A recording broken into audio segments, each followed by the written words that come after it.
You're scrolling through LinkedIn or TechCrunch, or someone sends you a link with no context, just a message that says, "You've seen this." And there it is, a competitor, launched, funded, live in the market with something that looks uncomfortably like what you've been building. Same problem they're solving. I mean, even similar positioning, overlapping features.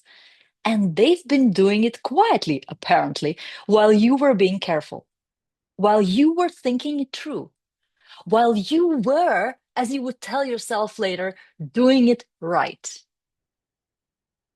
The first thing you feel is not strategic, it's visceral. A particular kind of rage that comes from believing, even for a second, that someone took something that was yours. And then, because you are a professional, you move past the rage into something that feels more productive. Urgency. You need to do something.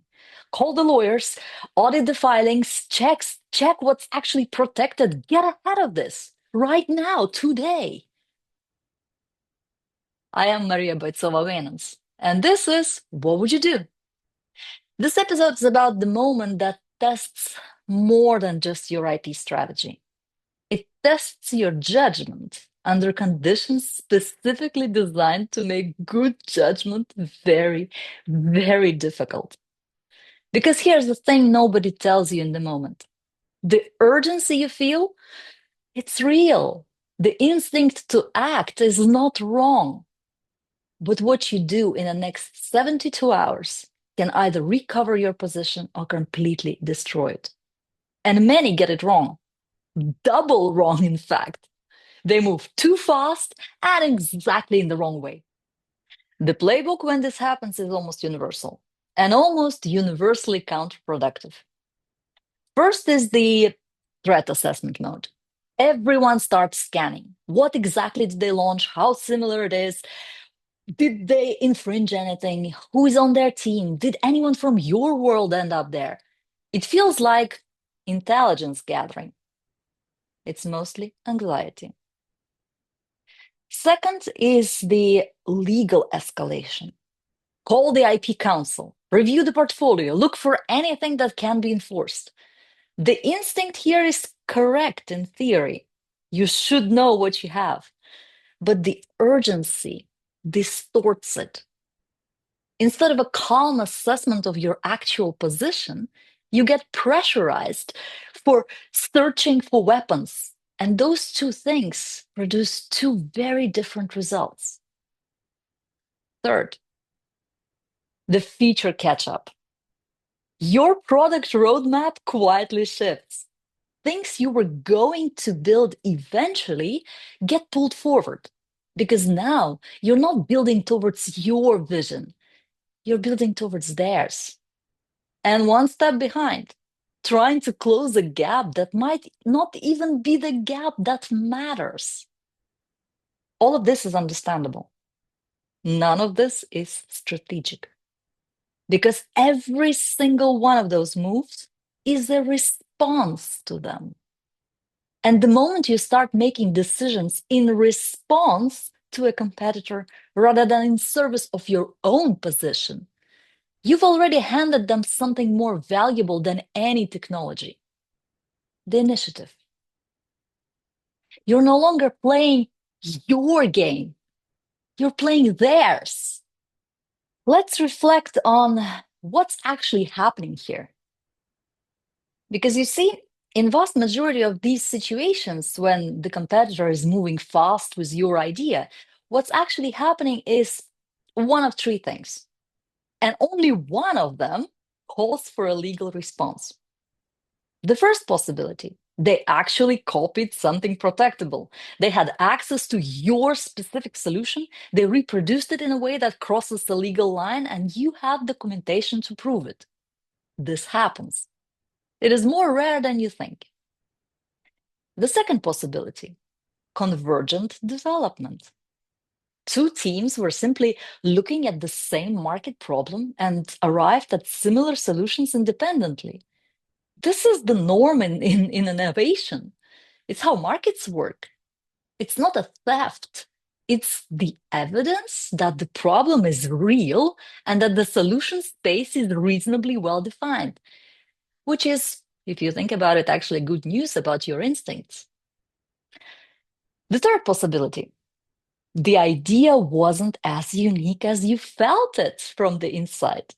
Not because you're not smart, but because ideas that feel original are often synthesized from the same signals everyone in the market is reading. Same conferences, same research, same customer complaints. The convergence was always going to happen. Here's what makes it so hard, though. Under pressure, all of these three possibilities feel like the first one. The emotional experience of seeing a competitor in your space is identical whether they copied you, developed independently, or simply read the market the same way and correctly. And the response those emotions demand, enforcement, escalation, urgency, is only appropriate for the first scenario, when they actually copied.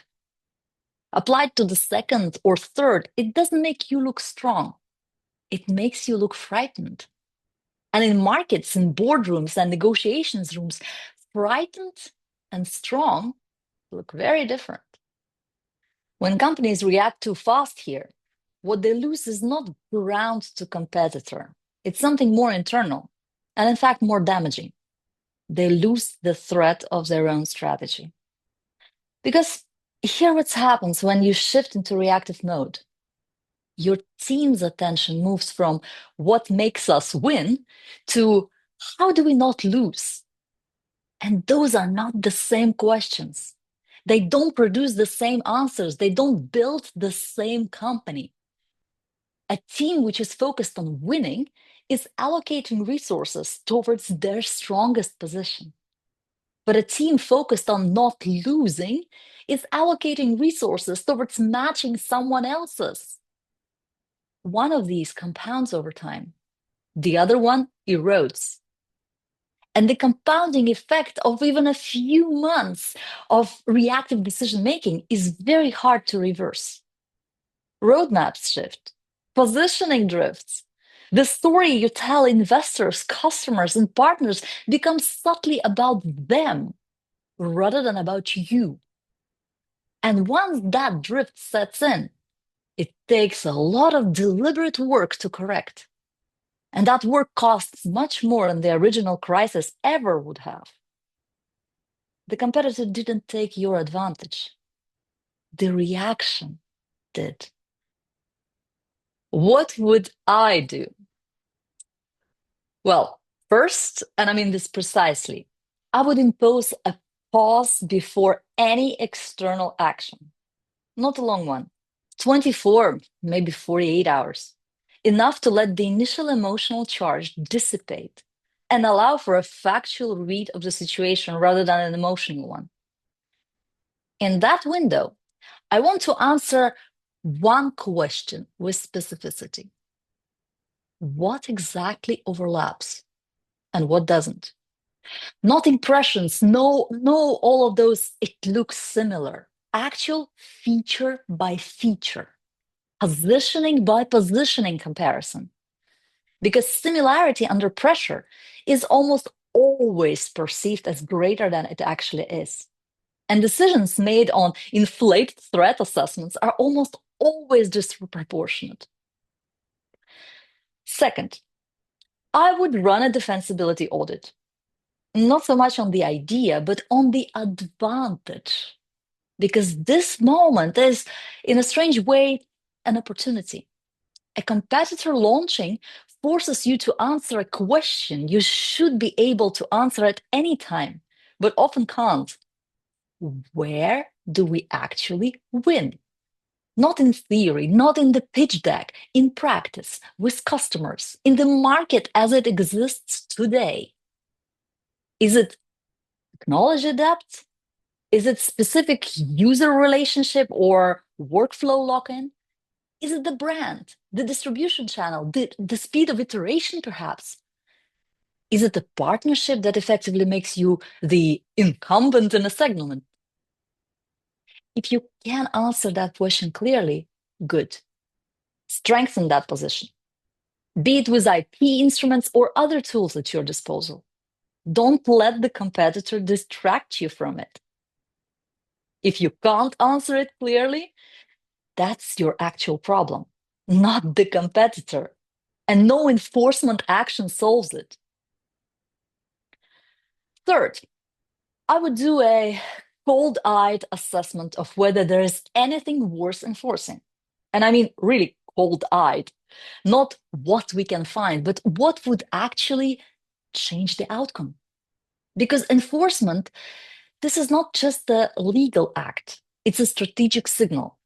When you enforce from a position of genuine strength, clear rights, documented infringement, and narrative that makes you look like the original, this works. It creates leverage. It changes behavior. But when you enforce from a position of fear and uncertainty, the signal is different. You look reactive. You look threatened. You invite scrutiny of your own position. And in markets when everyone is watching, that scrutiny has consequences that extend well beyond this specific legal proceeding. Only move if you really have the position and if that matters. Do not move to find out if you have a position. That can hurt your business big time. What else? Next, I would make a deliberate choice between two valid paths and commit to it. You can either compete directly, go head to head, lean into the overlap, win on execution. That's a legitimate strategy. Some companies are built to out-execute in a defined space, and they do it very well. Or you can differentiate, sharpen what makes you distinct, and create an IP shield around it. Move toward where the competitor isn't. Define the segment where you are the only real answer. Also legitimate. Also often more defensible long term. Both work. What doesn't work is drifting between them. Like competing in some moments, differentiating in others, depending on who asked the question and what day it is. That incoherence is visible to everyone around you. And it costs you more than the competitor ever could. Decide. Then let that decision govern everything downstream. Roadmap, positioning, IP investment, hiring, partnerships. Alignment behind a clear choice compounds.